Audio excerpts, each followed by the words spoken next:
手祷告手。今天我们刚刚的管风琴，它是透过手跟脚的练习。那我一开始呢，也是只会练手，然后要加上脚的时候，我就会觉得有一些很多事情上面的不协调，就是手跟脚要做不一样的事，所以就只能透过一次又一次、一次又一次的练习。那在练习的时候，一定有那个我不想要了，我放弃，我想要放弃，我不想忍耐了，因为真的是太困难了。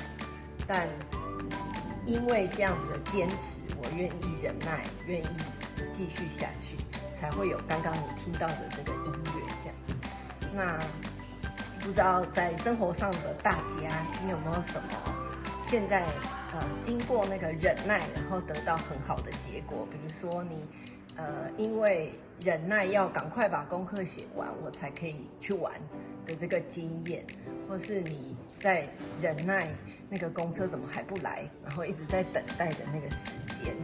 那有没有你现在正在忍耐什么事情，可是一直都还没有得到帮助？那我们真的是求神帮助我们在忍耐上面有很好的学习，因为圣经上有说，你们必须忍耐，使你们行完了神的旨意，就可以得着所应许的。